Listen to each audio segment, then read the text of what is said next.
Opening 90 to 120 words. The mop hit the floor with a wet slap. Laughter bounced off the concrete walls of the Naval Combat Training Center in San Diego. A Navy SEAL instructor stood over a small black woman in a faded blue maintenance uniform, grinning like he'd just won the lottery. "Hey, sweetheart," he called out loud enough for everyone to hear. "What's your rank, Dust Bunny First Class?" More laughter. Phones came out. Someone whispered, "This is going to be good." The woman didn't look up. She just kept mopping, slow and steady, like she'd done this 1,000 times before. But Master Chief Rodriguez, standing in the corner with 25 years of combat under his belt, saw something nobody else did. Her posture. Spine straight, eyes tracking movement, breathing controlled. That wasn't a janitor's stance. That was an operator's. Before we go any further, hit that subscribe button and stay with me until the very end of this story. Drop a comment with the city you're watching from so I can see how far this story travels.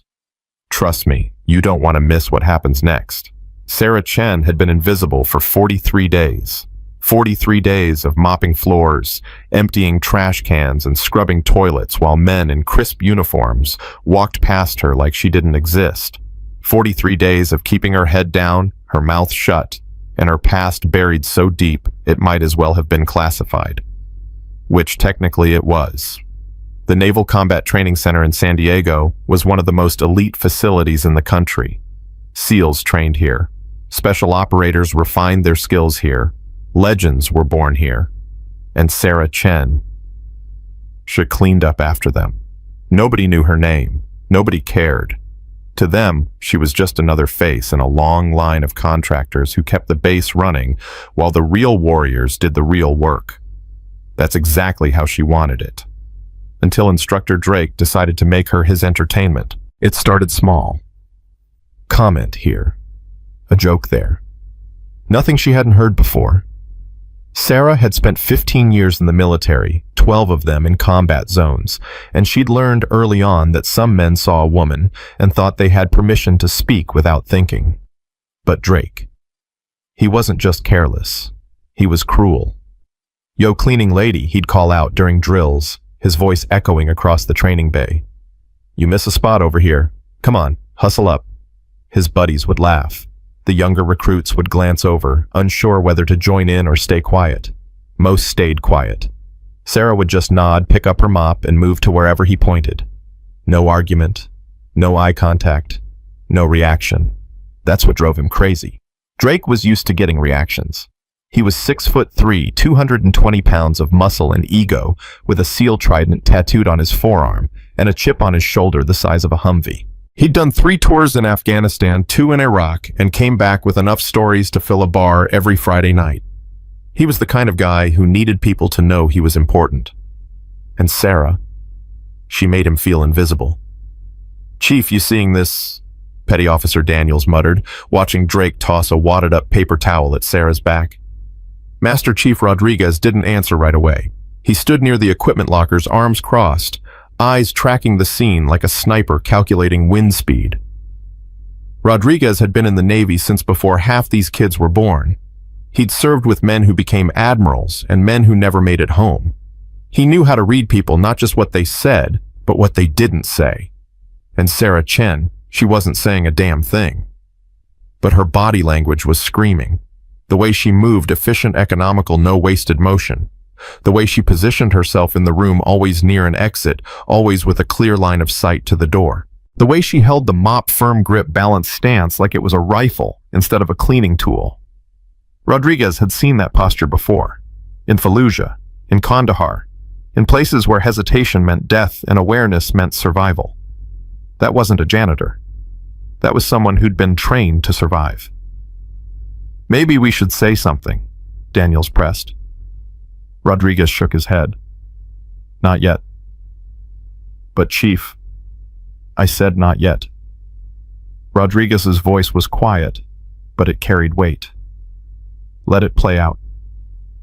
Daniels frowned, but didn't argue.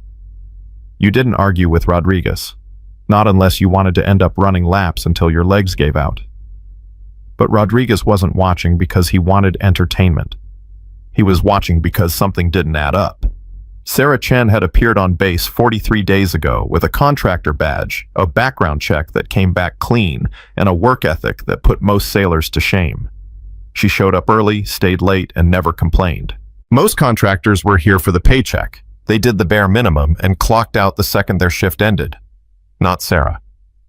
She worked like she had something to prove, or something to forget. Rodriguez had run her name through the system discreetly off the books and came back with nothing. No service record, no criminal history, not even a parking ticket, which meant one of two things: either she was exactly who she appeared to be, or someone had scrubbed her record so clean it squeaked. Rodriguez was betting on the second option. The breaking point came on a Tuesday. The training bay was packed 20 recruits running close quarters combat drills, 4 instructors rotating through stations, and enough testosterone in the air to choke a horse. Sarah was in the corner cleaning up after the morning session, sweeping shell casings, wiping down tables, staying out of the way. Drake was in the middle of a demonstration showing a group of recruits how to clear a room under fire. He was in his element, loud, confident, playing to the crowd. "Speed and aggression," he barked, kicking open a practice door. "You hesitate, you die. You think you die. You move, you survive. Got it." "Yes, instructor," the recruits shouted in unison. Drake grinned. "Good. Now." He stopped mid-sentence, his eyes landing on Sarah. She was standing near the equipment table holding a disassembled M4 rifle. Someone had left it there after a malfunction drill, and she'd been cleaning around it. But now she was staring at it, just staring. Her fingers hovered over the pieces, upper receiver, lower receiver, bolt carrier group, like she was seeing an old friend. Drake's grin widened. "Hey, sweetheart," he called out, his voice dripping with condescension. "You know what that is?" Sarah blinked, pulled back to reality. She set the cloth down. "Yes."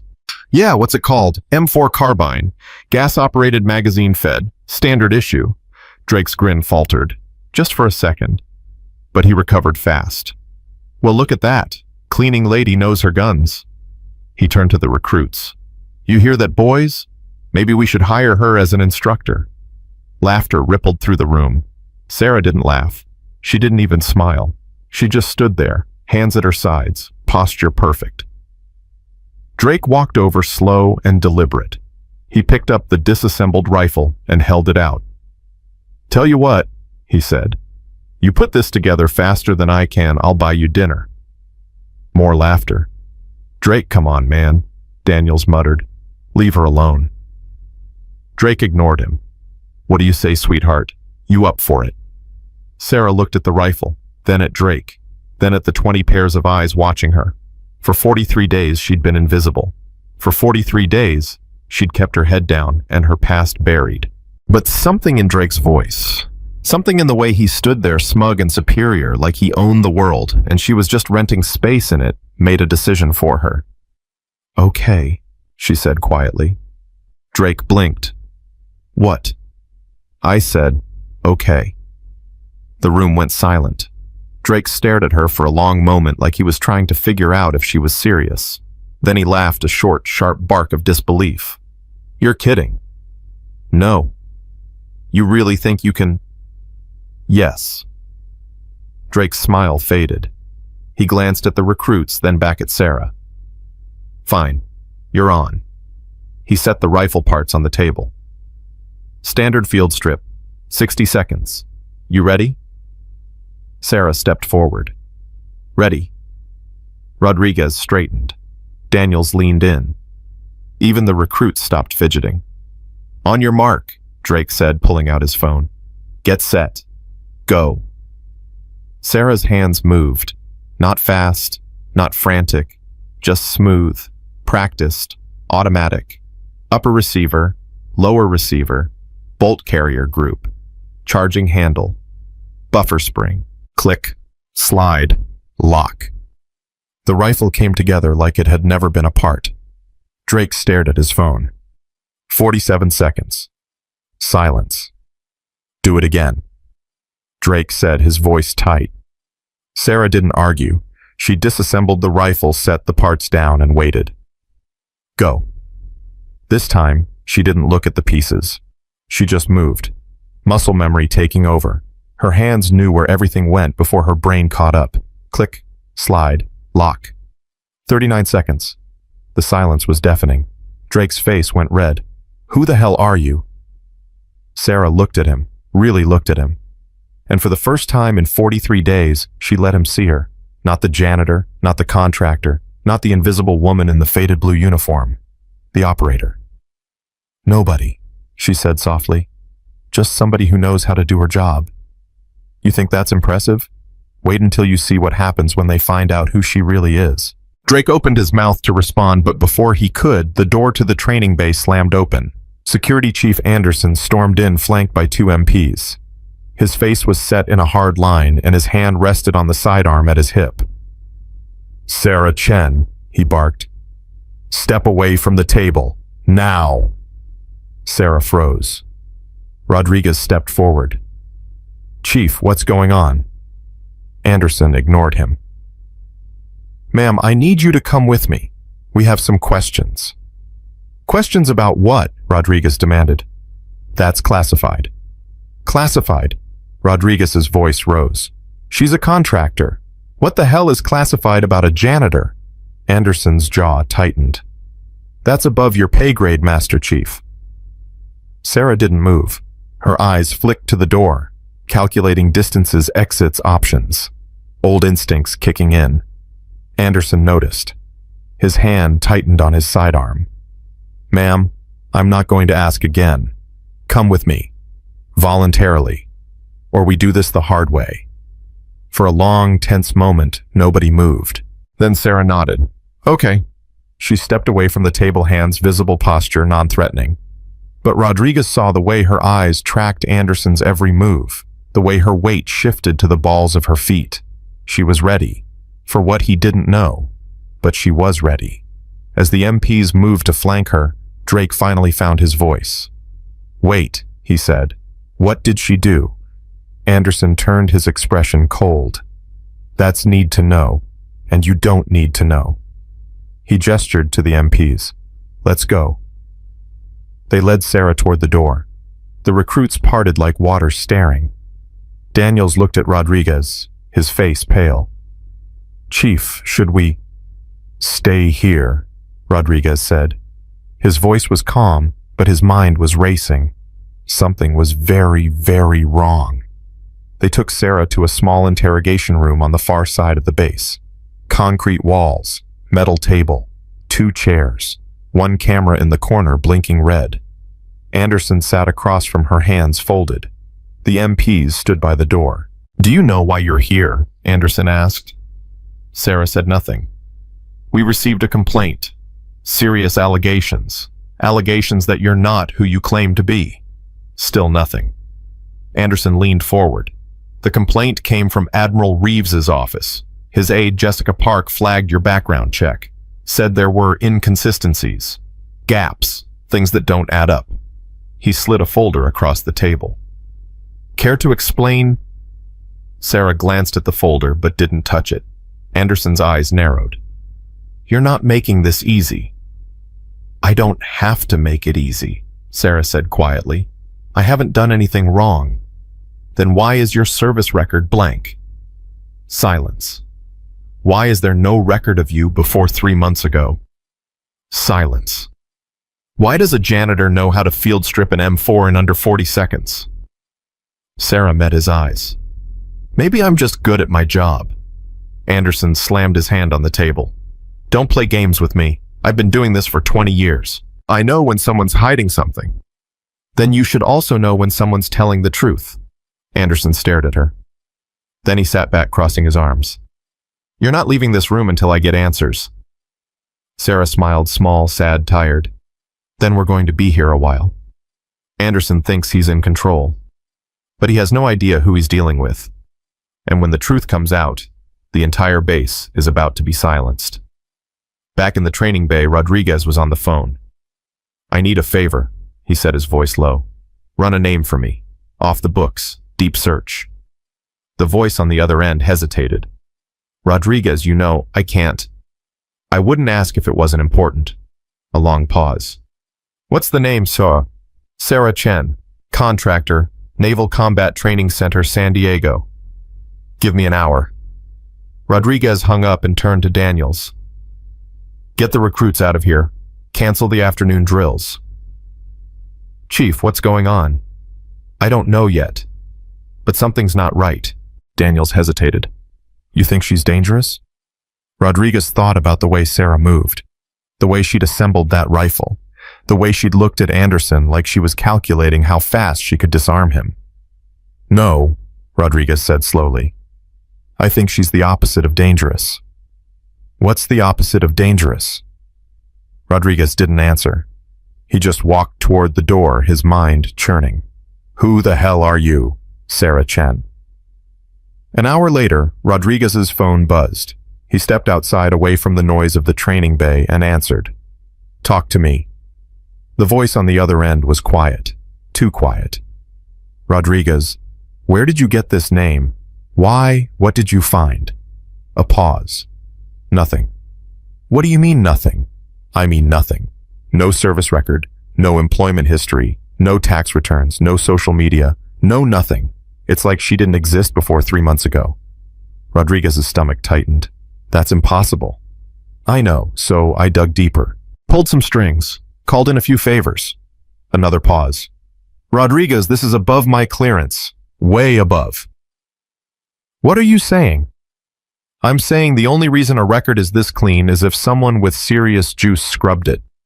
And the only people who can do that are Black Ops. Rodriguez finished. Or witness protection. Or both. Rodriguez closed his eyes. Damn it. Thanks, he said. I owe you.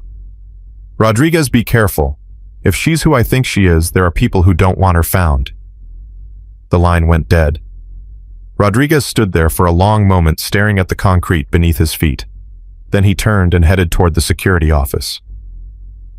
I'm sorry, Sarah, but I need to know the truth. Rodriguez is about to make a choice that will change everything. And when he does, there's no going back.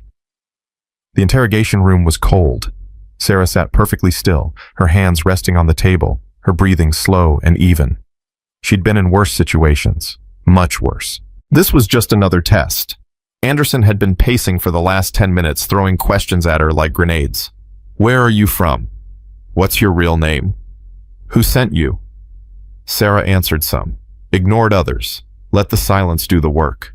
She knew how this game was played. She'd played it before, in rooms a lot less comfortable than this one. Finally, Anderson stopped pacing. He planted his hands on the table and leaned in close. Listen to me very carefully, he said, his voice low and dangerous. I don't know who you are or what you're doing here, but I will find out.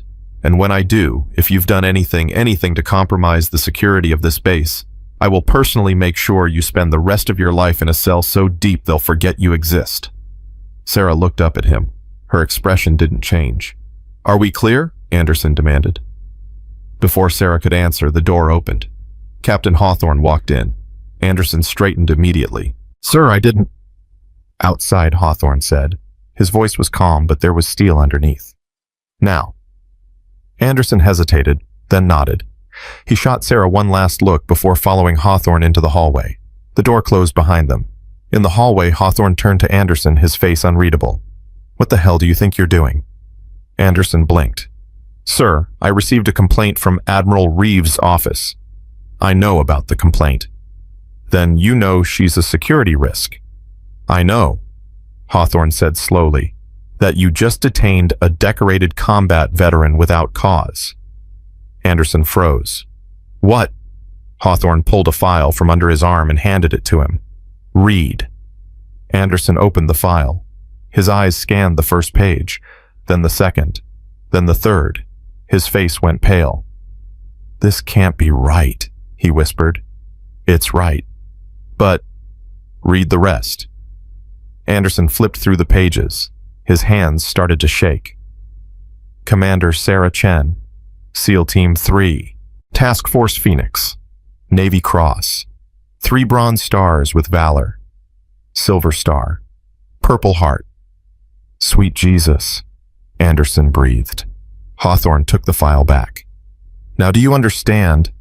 Anderson looked at the door to the interrogation room, then back at Hawthorne. Why didn't she say anything? Because she didn't have to. Hawthorne opened the door and stepped inside. Sarah looked up, her expression neutral. Hawthorne stood at attention and saluted. "Commander Chen," he said, "I apologize for the misunderstanding." Sarah didn't move, didn't speak. Hawthorne lowered his salute. "Ma'am, I know you've been through hell, and I know you're here because you need time. But I need you to understand what just happened that can't happen again." Sarah's jaw tightened. "I didn't ask for this." "I know, but you're still a SEAL. And whether you're in uniform or not, people need to know who you are." "People don't need to know anything," Sarah said, her voice hard. "I came here to be nobody. To disappear. To—" She stopped, her throat closing. Hawthorne's expression softened. "To heal." Sarah looked away. Hawthorne pulled out a chair and sat down. "I read your file, all of it. I know about Kandahar. I know about Lieutenant Chen." Sarah's hands curled into fists. "I know what you've lost," Hawthorne continued gently. "And I know why you're here. But running won't bring him back, and hiding won't make the pain go away." Sarah's voice was barely a whisper. "It's all I have left." Hawthorne was quiet for a long moment. Then he stood. "Tomorrow morning, 800 hours, I'm holding a base-wide formation. You don't have to be there. But if you are, I'm telling them who you are. All of it." Sarah's head snapped up. "Sir, please. It's not a punishment, Commander. It's a reckoning. For them. And maybe for you too." He walked to the door, then paused. "You've spent 43 days being invisible. Tomorrow, I'm giving you a choice. Stay invisible, or step back into the light." He left. Sarah sat alone in the cold room, her hands trembling, her chest tight. For the first time in 43 days, she let herself cry. Tomorrow the base will learn the truth, and when they do, everything changes. But the question is, can Sarah face the woman she used to be, or will the weight of her past crush her before she gets the chance? That night, Rodriguez sat in his quarters, staring at the file Hawthorne had shared with him. Commander Sarah Chen. He'd seen a lot in his career. A lot of heroes. A lot of warriors. But this was something else. Task Force Phoenix had been a ghost unit so classified that most people didn't even know it existed. They operated in the darkest corners of the war, doing the missions nobody else could do. And Sarah Chen had led them. The file detailed operation after operation. Hostage rescues. High-value target captures. Impossible odds. And every single time she'd brought her people home. Until Kandahar. Rodriguez read the after-action report 3 times, his stomach twisting with each pass. Lieutenant Marcus Chen. KIA. IED strike. Sarah Chen present. Sustained major injuries. Evacuated under fire. Marcus Chen had been her husband. They'd been on the same team, the same mission, and she'd watched him die. Rodriguez closed the file and rubbed his face. No wonder she's hiding. He thought about Drake's smug grin, the way he'd tossed that rifle at her like it was a toy. If he only knew. Rodriguez stood and walked to the window. The base was quiet tonight. Peaceful. Tomorrow that peace would shatter. Drake thinks he's untouchable. He thinks he's the toughest guy in the room. But tomorrow morning, he's going to learn a lesson he'll never forget. And it's going to cost him more than his pride. Morning came fast. The base was buzzing. Word had spread something big was happening, a formation, all personnel. All, no exceptions. Drake stood with the other instructors, arms crossed, annoyed. "This better be quick. I've got drills to run." Daniels glanced at him. "You hear what this is about?" "No idea. Probably some safety briefing or HR nonsense." Rodriguez stood a few feet away, silent. He hadn't slept. His mind kept replaying the file, the missions, the sacrifices. At 0800 hours exactly, Captain Hawthorne stepped onto the platform. The base fell silent. At ease, Hawthorne said. Everyone relaxed slightly. Hawthorne scanned the crowd. 43 days ago, someone joined this base as a contractor. Most of you didn't notice. Those who did probably didn't care. She cleaned your floors, emptied your trash, stayed out of your way. Drake frowned. What is this about yesterday? Hawthorne continued. That woman was detained, accused of being a security risk, interrogated, treated like a criminal. Murmurs rippled through the crowd. And today, I'm here to tell you who she really is. Hawthorne gestured to the side. Sarah Chen stepped into view. She wasn't wearing the faded blue uniform anymore. She was in full dress blues. Ribbons lined her chest, so many that they caught the morning light like stars. Drake's mouth fell open. This, Hawthorne said, his voice ringing across the base, is Commander Sarah Chen, SEAL Team 3, leader of Task Force Phoenix, recipient of the Navy Cross, 3 Bronze Stars with Valor Silver Star and Purple Heart. Silence. Absolute crushing silence. Hawthorne turned to Sarah. Commander, would you like to say anything? Sarah stepped forward. Her voice was quiet, but it carried.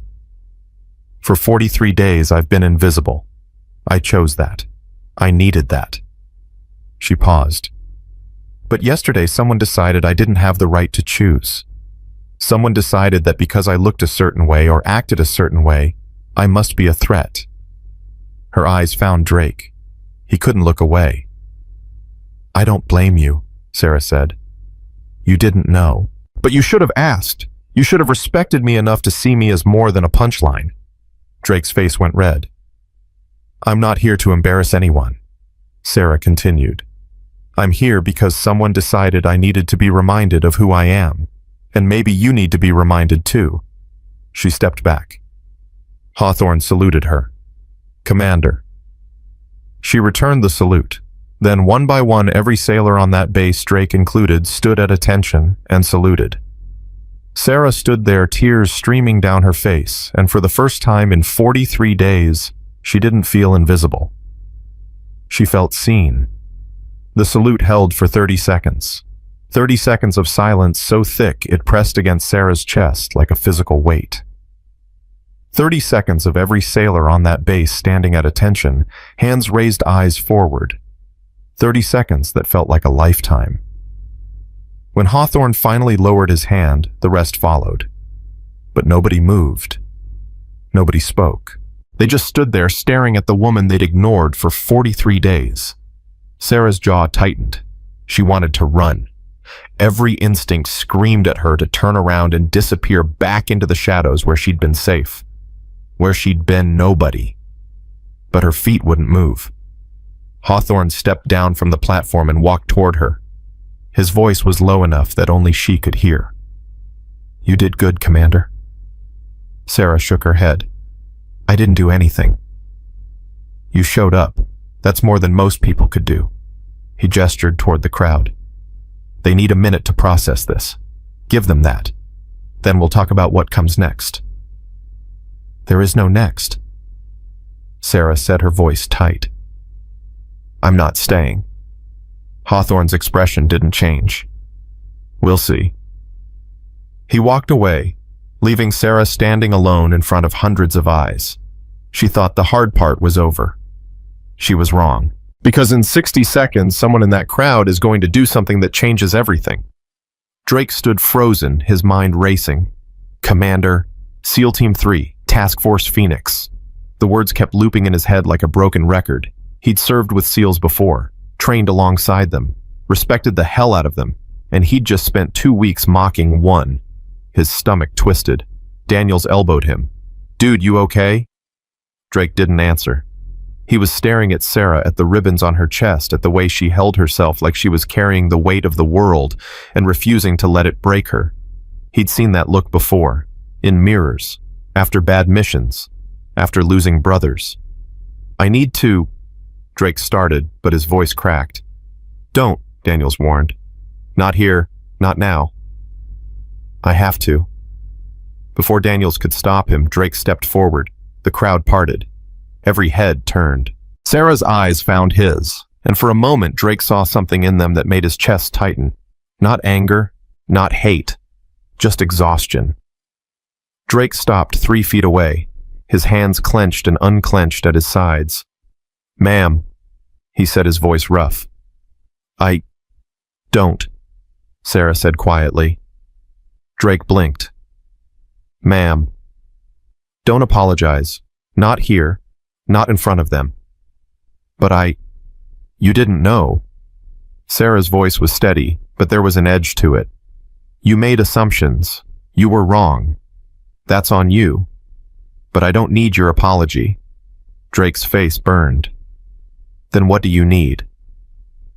Sarah looked at him for a long moment. Then she said, "I need you to do better." She turned and walked away. Drake stood there feeling like he'd just been hit by a truck. Rodriguez appeared at his side. "That went well." "Shut up, Chief." "No, I'm serious. You could have done worse." Rodriguez crossed his arms. "You could have doubled down, made excuses, blamed her for not telling you." Drake's jaw tightened. "I'm not that guy." "Aren't you?" Drake turned on him. "What's that supposed to mean?" Rodriguez didn't flinch. "Means you've been acting like the rules don't apply to you. Like respect is something you give when you feel like it, not something you owe everyone by default." "That's not..." "It is," Rodriguez said flatly. "And you know it. You've been coasting on your reputation for 2 years, Drake. You did your tours, you earned your trident. But somewhere along the way, you forgot that leadership isn't about being the loudest voice in the room." Drake's hands curled into fists. "I don't need a lecture. No, you need a mirror." Rodriguez stepped closer, his voice dropping. "That woman over there, she's done things you can't even imagine. Led missions that'll never be declassified. Lost people she loved. And she's still standing, still fighting, still showing up." He pointed at Drake's chest. "What are you doing? Besides making jokes and throwing your weight around?" Drake opened his mouth, then closed it. Rodriguez nodded. "That's what I thought." He walked away, leaving Drake standing alone in a crowd of sailors who wouldn't meet his eyes. Drake's about to make a choice. But before he does, someone else is about to drop a bomb that'll make everything worse. Sarah made it halfway across the base before the shaking started. Her hands trembled. Her breath came in short, sharp gasps. The world tilted sideways and she had to grab a wall to keep from falling. Panic attack. She hadn't had one in weeks. Thought she'd gotten past them. Guess not. She forced herself to breathe. In through the nose. Out through the mouth.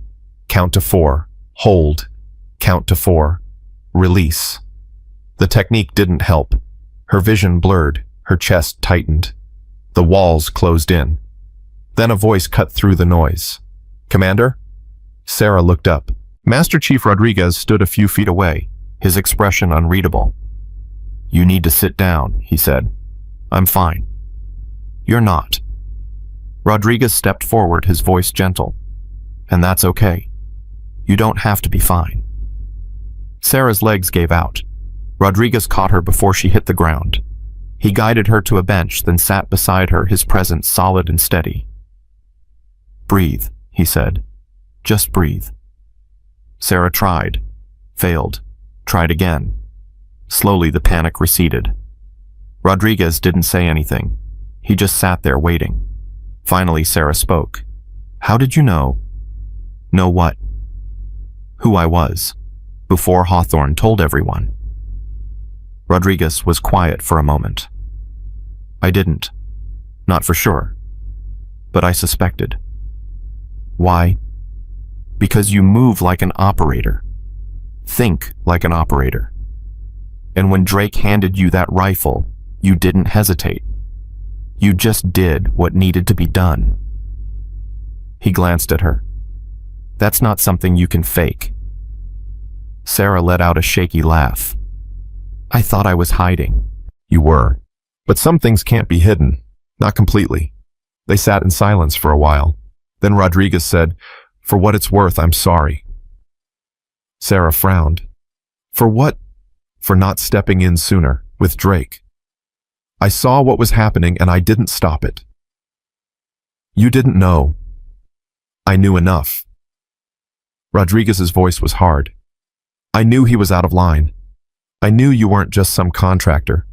and I let it happen because I wanted to see how you'd handle it. Sarah stared at him. You were testing me. Yeah, and that was wrong. Rodriguez met her eyes. You shouldn't have had to prove yourself. Not to me. Not to anyone. You'd already done that 100 times over. Sarah didn't know what to say to that. Rodriguez stood. Captain Hawthorne wants to see you when you're ready. He started to walk away, then paused. Commander, for what it's worth, I'm glad you're here. This base needs someone like you. Sarah watched him go, her chest tight. Rodriguez thinks Sarah's the hero this base needs, but he doesn't know what's coming. And when he finds out, he's going to wish she'd stayed invisible. Hawthorne's office was on the 3rd floor of the administrative building. Sarah had walked past it a dozen times while cleaning, never once imagining she'd be inside. Now standing in front of his desk, she felt like a stranger in her own skin. Hawthorne gestured to a chair. Sit. Sarah sat. Hawthorne leaned back, studying her. How are you holding up? I'm fine. That's a lie, but I'll let it slide. He pulled a file from his drawer and set it on the desk. I've been authorized to offer you a position, training instructor, specifically for our female SEAL candidates. Sarah's stomach dropped. Sir, Before you say no, hear me out. Hawthorne opened the file. We've got 6 women in the pipeline right now. Smart, strong, determined. But they're struggling. Not because they can't handle the physical demands they can, but because the culture here isn't built for them. He looked up. You could change that. Sarah shook her head. I'm not qualified. You're the most qualified person on this base. I can't or won't. Sarah's jaw tightened. Both. Hawthorne closed the file. Why? Because I'm broken. Sarah said, her voice raw. I can't sleep. I can't think straight. Half the time I don't even recognize myself anymore. And you want me to train people to lead them. I can't do that. Why not? Because the last time I led someone, he died. The words hung in the air. Hawthorne's expression softened. Lieutenant Chen. Sarah looked away. I can't do it again. I can't watch someone trust me and then... Her voice broke. Hawthorne was quiet for a long moment. Then he said, Marcus wouldn't want this. Sarah's head snapped up. You didn't know him? No. But I know men like him. Warriors. Brothers. And I know that if he were here, he'd tell you the same thing I'm about to. Hawthorne leaned forward. You don't get to quit. Sarah's eyes burned. I'm not quitting. I'm surviving. You're hiding. There's a difference. Hawthorne's voice was firm but not unkind. And I get it. I do. You've been through hell. You've lost someone you loved, and you're tired. But giving up isn't surviving. It's dying slowly. Sarah's hands clenched. You don't understand. You're right. I don't. But I understand this. You're still here. You're still breathing. And that means you still have a choice. He slid the file across the desk. You don't have to decide today. But think about it. Because those 6 women, they need someone who's been where they are. Someone who knows what it's like to fight for a place in a world that doesn't want them there. Sarah stared at the file. And if I say no, then you go back to being invisible. And in 6 months or a year or 5 years, you'll wake up and realize you've spent your whole life running from the one thing that could save you. What's that purpose? Sarah's standing at a crossroads. But before she can decide which path to take, someone's about to walk through that door and change everything. The door opened. Jessica Park stepped in. Sarah recognized her immediately. Admiral Reeves' aide, the woman who'd filed the complaint, the woman who'd started all of this. Jessica stopped when she saw Sarah, her face paling. Hawthorne stood. Ms. Park, I wasn't expecting you. Jessica's eyes stayed locked on Sarah. I came to apologize. Hawthorne glanced at Sarah, then back at Jessica. Go ahead. Jessica swallowed hard. Commander Chen, I made a mistake. I saw inconsistencies in your file and I jumped to conclusions. I thought you were a threat and I was wrong. I'm sorry. Sarah didn't respond. Jessica shifted uncomfortably. I didn't know who you were. If you had, you would have done the same thing, Sarah said quietly. Jessica blinked. What? You saw a black woman in a janitor's uniform and you decided I didn't belong, that I must be up to something, because in your world, people like me don't get to be invisible without a reason. Jessica's face flushed. That's not... It is. Sarah stood, her voice steady. And you know what, I don't blame you, because you're not the first person to look at me and see a threat instead of a person, and you won't be the last. Jessica's eyes filled with tears. I'm so sorry. Sarah walked toward the door, then paused. Your apology doesn't change what you did, but it's a start. She left. Jessica stood there, shaking. Hawthorne sighed. Ms. Park, I suggest you think very carefully about how you see people from now on, because the next time you make a judgment call like that, it might not end with an apology. Jessica nodded and hurried out. Hawthorne sat back down, rubbing his face. Jessica thought her apology would fix things, but Sarah knows better. Because some wounds don't heal with words, and some battles, they're just beginning. That night, Sarah sat alone in her quarters, staring at the file Hawthorne had given her. Training instructor. The words felt foreign, like a language she used to speak but had forgotten. She opened the file. 6 names, 6 photos, 6 young women who wanted what she'd had a chance to prove themselves. Her eyes lingered on one photo. A black woman, early 20s, fierce determination in her eyes. Lieutenant Kira Lawson. Sarah read her file. Top of her class at Annapolis. Ran a 6-minute mile. Could do 70 push-ups without stopping. But she'd failed her first Hell Week. Not because she wasn't strong enough. Because the instructors had decided she didn't have the right mindset. Sarah's jaw tightened. She knew what that meant. She'd heard it before, seen it happen to others. The right mindset, the right temperament, the right fit, all code for you don't belong. Sarah closed the file and set it on the table. Then she picked up her phone and dialed. Hawthorne answered on the second ring. Commander. I'll do it, Sarah said, but on one condition. Name it. I run the program my way. No interference, no micromanaging. If I'm going to train them, I need to know I can do it right. Hawthorne was quiet for a moment. Done. Sarah exhaled. When do I start? Monday. That's 3 days. You need more time. Sarah thought about the panic attack, the shaking hands, the nights she couldn't sleep. No, she said. 3 days is fine. She hung up and stared at the file again. Kira Lawson stared back. Sarah whispered, I hope I don't let you down. Sarah's made her choice, but choices have consequences. And in 72 hours, she's going to face a room full of women who don't trust her, don't know her, and sure as hell don't think she can save them. Can she prove them wrong? Or will she collapse under the weight of her own ghosts? Drake didn't sleep that night. He sat on the edge of his bunk staring at the trident tattoo on his forearm. He'd gotten it the day he graduated Buds. Thought it made him invincible. Now it just felt heavy. Daniels walked in, saw him sitting there and sighed. You still beating yourself up? Yeah. Good. You should be. Drake glanced up. Thanks, man. Real helpful. Daniels sat down across from him. Look, you screwed up. Big time. But sitting here feeling sorry for yourself isn't going to fix it. Then what will?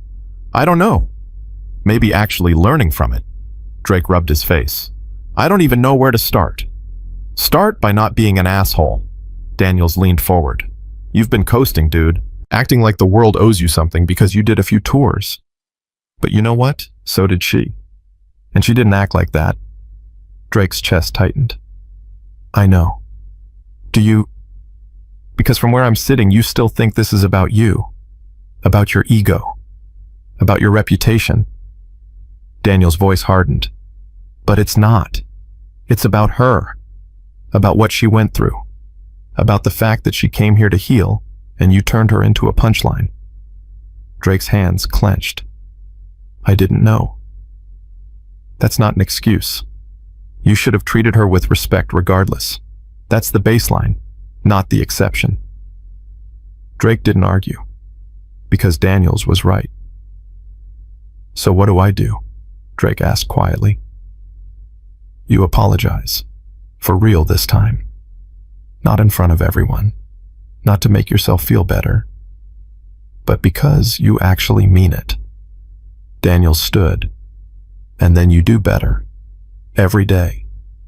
Until you become the kind of man who wouldn't have made that mistake in the first place. He left. Drake sat there staring at his hands. Then he stood, grabbed his jacket, and walked out the door. Drake's about to do something that'll either redeem him or destroy him, and the scary part, he doesn't know which one it'll be. Sarah was halfway through a run when she saw him. Drake stood on the track, hands in his pockets, looking like he'd rather be anywhere else. She slowed to a stop. What do you want? To talk. If you'll let me. Sarah crossed her arms. You've got 2 minutes. Drake took a breath. I was wrong. Not just about the jokes. About everything. About the way I treated you. The way I looked at you. The way I assumed you were nothing because you looked like nobody. Sarah's expression didn't change. I've spent the last 6 hours thinking about what I should say to you. How I should apologize. But nothing feels like enough. Drake's voice cracked. Because the truth is, I didn't just disrespect you. I disrespected every person who's ever been judged for how they look instead of who they are. Sarah's jaw tightened. You done? Almost. Drake met her eyes. I can't take back what I did, and I can't promise I'll never screw up again. But I can promise I'll try to do better. Every day. Starting now. He held out his hand. Sarah looked at it, then at him. For a long moment she didn't move. Then she shook his hand. Don't make me regret this. I won't. Sarah let go and started running again. Drake watched her disappear into the distance, his chest tight. Rodriguez appeared beside him. That was brave. Drake exhaled. That was terrifying. Good. It should be. Rodriguez clapped him on the shoulder. Now comes the hard part. What's that? Actually doing better. Drake thinks he's fixed things. But forgiveness isn't a one-time event. It's a daily choice. And in the days ahead, he's going to be tested in ways he never imagined. 3 days later, Sarah walked into the training facility at 0600 hours. 6 women stood at attention. Sarah stopped in front of them, her heart pounding. She recognized Kira Lawson immediately. The woman stood tall, chin up, eyes forward, but Sarah saw the tension in her shoulders. The doubt. At ease, Sarah said. The women relaxed, slightly. Sarah paced in front of them. My name is Commander Sarah Chen. I'm going to be your training instructor for the next 12 weeks. Some of you know who I am, some of you don't. Either way, it doesn't matter, because in this room, we're all starting from zero. She stopped. I'm not here to coddle you. I'm not here to tell you you're special. I'm here to make sure that if you make it through this program, you're ready for what comes next. Kira raised her hand.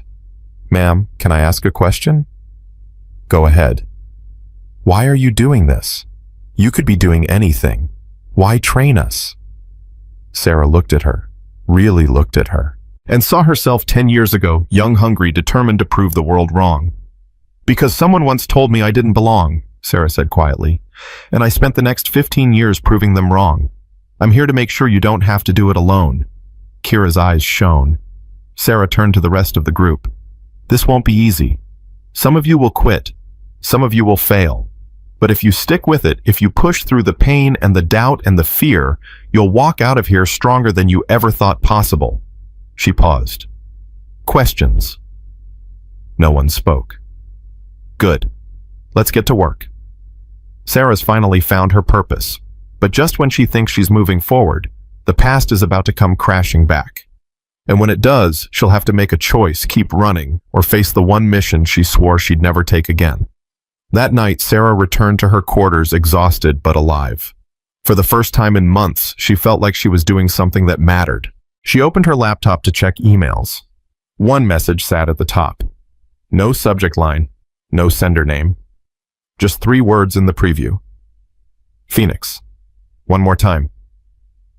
Sarah's blood ran cold. She clicked the message. A file opened. Satellite images. Coordinates. Tactical maps. And a photo. 17 contractors. Trapped in Kabul province. Taliban closing in. Sarah's hands shook. She scrolled down, found a note. Commander Chen, we know you're retired. We know you've earned your peace. But these people don't have anyone else, and neither do we. The mission launches in 96 hours. Your team is waiting. Will you answer the call? Sarah stared at the screen, her chest tight. 96 hours. 4 days. She closed the laptop and sat in the dark, her mind racing. Marcus's voice echoed in her head. Phoenix doesn't die. We bring them home. Sarah closed her eyes. Then she opened the laptop again and typed one word. Yes. Sarah's finger hovered over the send button for 10 seconds before she pressed it. The laptop screen went dark. Then 3 seconds later, a new message appeared. Confirmation received. Briefing 0400 hours. Building 7. Come alone. Sarah closed the laptop and sat in silence. Her hands weren't shaking anymore. Her breathing was steady. The panic that had consumed her for months was gone, replaced by something she hadn't felt in a long time. Clarity. She stood, walked to her closet and pulled out a duffel bag she hadn't touched since Afghanistan. The zipper stuck. She forced it open. Inside, her gear waited. Tactical vest. Combat boots. A folded American flag with Marcus's name stitched into the corner. Sarah's throat tightened. She picked up the flag, ran her fingers over the stitching, then carefully set it aside. Not yet. Not until she came back. If she came back. Sarah's made her decision, but she hasn't told anyone. Not Hawthorne. Not Rodriguez. Not the 6 women who just started trusting her. And when they find out, everything she's built in the last 72 hours is going to shatter. The next morning, Sarah walked into the training facility at 0600 hours like nothing had changed. Kira and the other 5 women were already there running drills. They stopped when they saw her. Morning, Commander, Kira said, slightly out of breath. Sarah nodded. Morning. Let's get started. They ran through close-quarters combat drills for 2 hours. Sarah corrected stances, adjusted grips, demonstrated techniques with a precision that made the women watch her like she was performing surgery. Because in a way, she was. Every movement mattered. Every detail could mean the difference between life and death. Lieutenant Mara Voss, a 24-year-old from Texas with a sharp tongue and sharper instincts, wiped sweat from her face. Commander, can I ask you something? Go ahead. How do you do it? Stay calm under pressure. Never flinch. Never hesitate. Sarah stopped. The question hung in the air between them. You want the truth? Sarah asked. Yes, ma'am. I don't. Sarah's voice was quiet. I flinch all the time. I hesitate. I second guess. The difference is, I've learned to do it after the mission, not during. Mara frowned. How? Practice. Repetition. And accepting that fear doesn't make you weak. It makes you human. Sarah looked at each of them. The goal isn't to stop being afraid. The goal is to move anyway. Kira stepped forward. Is that what you did in Afghanistan? Sarah's jaw tightened. Yes. Even when Lieutenant Chen? Kira stopped, her face flushing. I'm sorry. I shouldn't have. It's okay. Sarah's voice was steady, but her chest ached. Yes, even then. The room fell silent. Then Sarah clapped her hands. All right, break's over. Let's go again. Sarah's teaching them to survive. But she's not telling them the whole truth. Because in 3 days, she's walking into a mission that might kill her. And these women, they'll have to finish what she started. At 0400 hours the next morning, Sarah slipped out of her quarters and made her way across the base. Building 7 was on the far edge of the compound, away from the main facilities. It was unmarked, windowless, and guarded by 2 Marines who didn't ask for ID, they just stepped aside when she approached. Inside, the air was cold. Fluorescent lights buzzed overhead. A single hallway led to a steel door at the end. Sarah knocked twice. The door opened. A man in civilian clothes stood there, mid-40s, gray at the temples, eyes that had seen too much. He gestured for her to enter. Commander Chen, I'm Agent Mallory, CIA. Sarah stepped inside. The room was small, with a table, 3 chairs, and a projector displaying a map of Afghanistan. Mallory closed the door. Thank you for coming. I didn't have much choice. You always have a choice. Yeah, Mallory pulled out a chair. Sit. Sarah sat. Her eyes scanned the map, already calculating distances, terrain, extraction points. Mallory noticed. You're already planning. Force of habit. He smiled, brief, tired. Good, because we need someone with your habits. He clicked a remote. The map zoomed in on Kabul province. A red circle marked a compound in the mountains. 17 contractors, Mallory said. Engineers, translators, support staff. They were working on infrastructure projects when the Taliban moved in faster than anyone expected. They're trapped. No way out. And they've got maybe 72 hours before the compound is overrun. Sarah studied the map. Why not send in a regular extraction team? Because it's not that simple. Mallory clicked again. The image shifted to satellite photos. The compound is surrounded. Taliban fighters on all sides. Any standard approach will be detected immediately. We need someone who can get in quietly, assess the situation, and coordinate an extraction without starting a firefight we can't win. You need a ghost. We need Phoenix. Sarah's hands clenched. Task Force Phoenix was disbanded. The unit was. The legend wasn't. Mallory leaned forward. Commander, I know what you've been through. I know what you lost. But these people don't have anyone else. And frankly, neither do we. Sarah looked at the photos. 17 faces. 17 people who didn't sign up for this. Who just wanted to help rebuild a country and got caught in the crossfire. She thought about Marcus. About the mission that killed him. About the promise she'd made to herself, never again. What's the team, she asked. Mallory clicked the remote. 4 faces appeared on the screen. Lieutenant Commander Jackson Hayes, demolitions expert, 3 tours in Iraq. Staff Sergeant Maria Reyes, medic, 2 tours in Syria. Petty Officer First Class Trevor Nguyen, communications, 4 tours, multiple theaters. And Chief Warrant Officer Devin Clark, sniper, 5 tours, highest confirmed kill count in his unit. Sarah studied their faces. They know who I am. They requested you specifically. Sarah's head snapped up. What? They were part of the reserve team on Operation Silent Dawn, the mission you led in Helmand Province. They saw what you did. How you brought 73 people home when everyone said it was impossible. Mallory's voice softened. They trust you, Commander. And in this line of work, trust is everything. Sarah's throat tightened. When do we leave? 48 hours. You'll fly out of Coronado at 2200 hours. Wheels up to Boardroom. From there, you'll be inserted via helicopter 15 clicks from the compound. After that, you're on your own. Sarah nodded. I'll need access to the full mission files. Terrain maps, weather reports, intel on enemy positions. You'll have everything by tonight, Sarah stood. One more thing. Name it. If I don't come back, I need you to make sure my trainees finish their program. No interference, no politics. They get a fair shot. Mallory's expression didn't change. You have my word. Sarah walked to the door, then paused. Agent Mallory? Yes. Those 17 people. They have families. Most of them. Sarah's jaw tightened. Then we bring them all home. She left. Sarah's committed. The mission is set. But she still hasn't told anyone.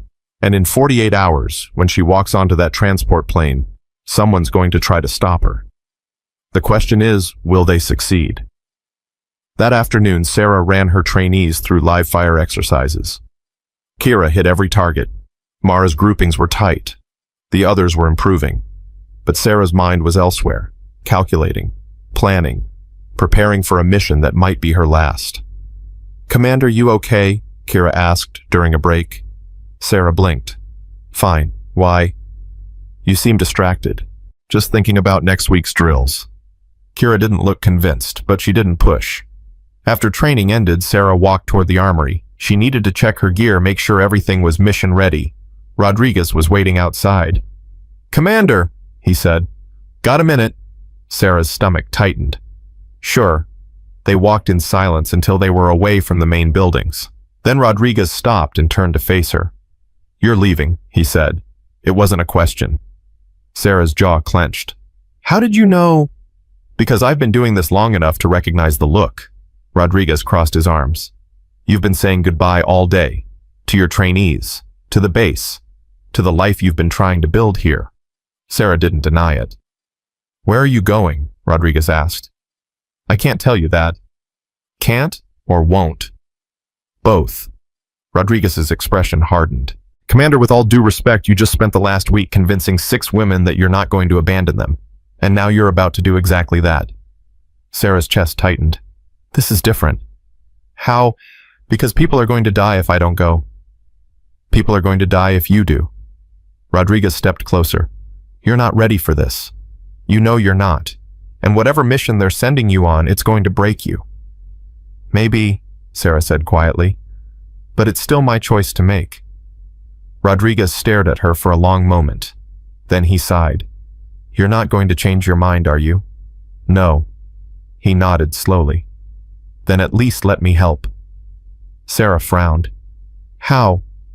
By making sure you come back. Rodriguez pulled out his phone. I've got contacts, people who owe me favors. If you need backup extraction intel, anything you call me. He handed her a card with a number written on it. Sarah took it. Thank you, Chief. Don't thank me yet. Just promise me you'll come back. I'll try. That's not good enough. Sarah met his eyes. It's all I've got. Rodriguez looked like he wanted to argue, but he didn't. He just nodded and walked away. Sarah stood there holding the card, her chest tight. Rodriguez knows. And if he knows, it's only a matter of time before everyone else does. But before that happens, Sarah's got one more person to face. And this conversation, it's going to hurt. That night, Sarah went to see Hawthorne. He was in his office working late as usual. He looked up when she knocked. Commander, come in. Sarah closed the door behind her. I need to tell you something. Hawthorne set down his pen. I'm listening. I'm leaving. In 48 hours. There's a mission. Kabul province. 17 contractors trapped. They need extraction. Hawthorne's expression didn't change. And they asked for you. Sarah nodded. Hawthorne leaned back in his chair. Are you asking for my permission or telling me you've already decided? Telling you. I see. Hawthorne was quiet for a moment. And what about your trainees? I'll brief Lieutenant Voss. She's capable. She can take over while I'm gone. While you're gone? Hawthorne repeated. You mean if you come back? Sarah's jaw tightened. I'm coming back. Are you? Hawthorne stood and walked to the window. Commander, I'm not going to order you to stay. You've earned the right to make your own choices, but I need you to be honest with yourself. Are you doing this because those people need you or because you need this? Sarah's chest tightened. Both. Hawthorne turned to face her.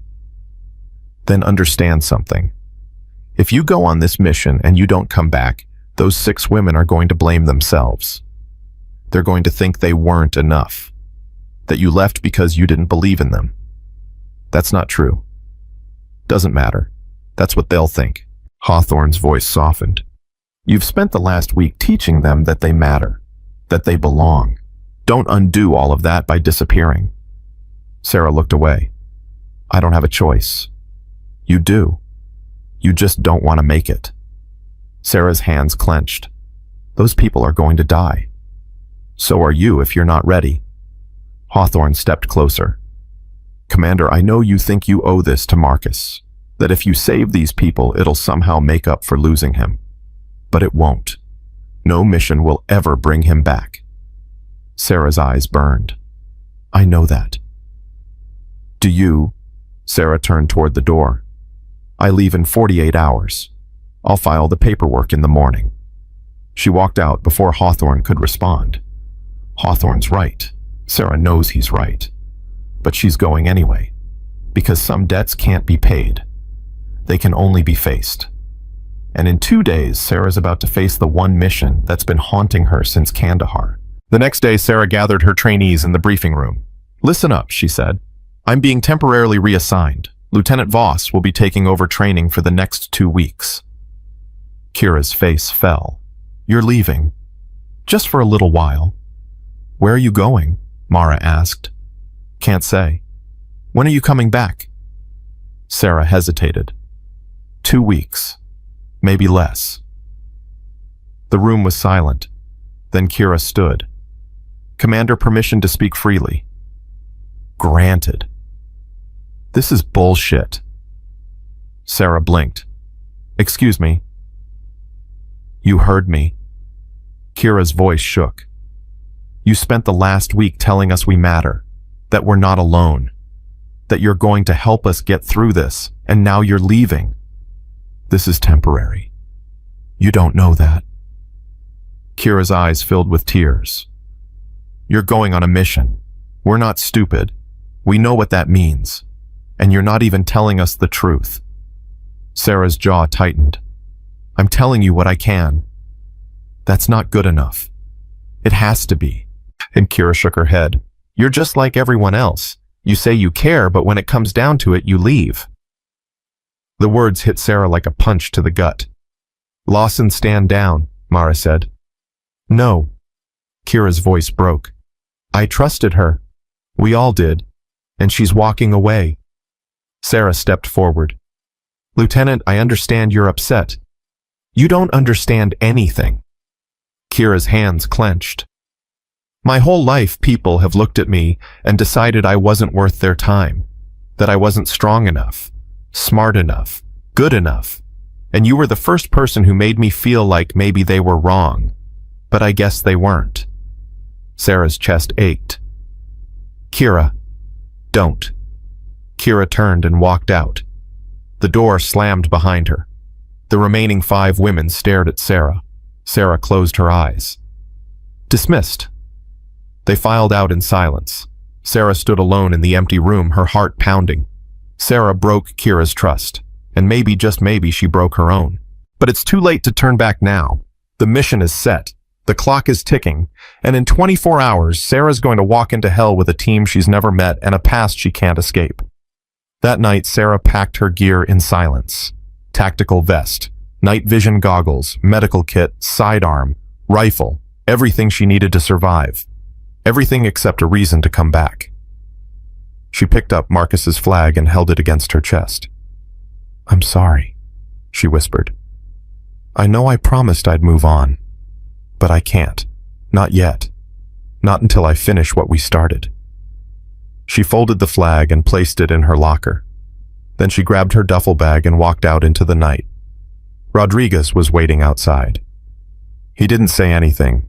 He just handed her a sat phone. My number's programmed in. If things go sideways, you call. Sarah took the phone. Thank you, Chief. Don't thank me. Just come back. Sarah nodded and started walking toward the airfield. Behind her, Rodriguez watched until she disappeared into the darkness. The transport plane is waiting. The team is ready. But Sarah's not, because the mission she's about to face isn't just about rescuing 17 people. It's about facing the ghost she's been running from. And when she does, she'll have to choose let the past destroy her or finally let it go. At 2200 hours, Sarah walked onto the tarmac. A C-130 transport plane sat, waiting, engines humming. 4 figures stood near the ramp. Hayes, Reyes, Nguyen, Clark. They turned when they saw her. Hayes stepped forward. He was tall, broad-shouldered, with a scar running down his left cheek. Commander Chen. Sarah shook his hand. Lieutenant Commander. Just Hayes is fine. We're not big on formality. He gestured to the others. This is Reyes, Nguyen, and Clark. Sarah nodded to each of them. Heard good things. Same, Reyes said. She was shorter than Sarah, with dark eyes and a no-nonsense expression. Operation Silent Dawn is legend in our community. We're honored to work with you. Sarah's throat tightened. Let's hope this one goes better. Clark the sniper stepped forward. He was lean, quiet, with eyes that never stopped moving. We read the mission brief. 17 civilians. Surrounded. Limited time. High-risk extraction. That's the short version, Sarah said. What's the long version? Sarah looked at him. The long version is that we're walking into a kill box with no backup, no air support, and no guarantee we're getting out alive. But those people don't have anyone else, so we do it anyway. Clark smiled, grim, determined. Sounds like a Tuesday. Hayes laughed. All right, team. Load up. We've got a long flight ahead. They grabbed their gear and climbed onto the plane. Sarah was the last one on. She paused at the top of the ramp and looked back at the base. Somewhere in the distance, Kira was probably still awake, still angry, still hurt. Sarah whispered, "I'll make this right, I promise." Then she stepped inside and the ramp closed behind her. The plane is in the air. The mission has begun. But halfway across the world, something's about to go wrong. And when it does, Sarah's going to realize that this mission isn't just about saving lives. It's about survival. And she's running out of time. 6 hours into the flight, Nguyen's radio crackled. He pulled off his headset and looked at Sarah. "Commander, we've got a problem." Sarah's stomach dropped. "What kind of problem?" "Intel update. The Taliban moved faster than expected. The compound is already under siege. 17 hostages are now down to 14. Sarah's jaw clenched. "What happened to the other 3? "Killed during an attempted breakout." The cabin went silent. Hayes cursed under his breath. "How long do we have?" 48 hours, maybe less. Sarah stood and walked to the front of the plane. She stared at the tactical map displayed on a laptop. The compound was surrounded. Every exit covered. Every approach monitored. It was a death trap. Reyes appeared beside her. "Commander, what's the play?" Sarah's mind raced. "We go in quiet. No direct assault. We infiltrate, locate the hostages, and extract before they know we're there. And if they spot us..." Sarah met her eyes. "Then we improvise."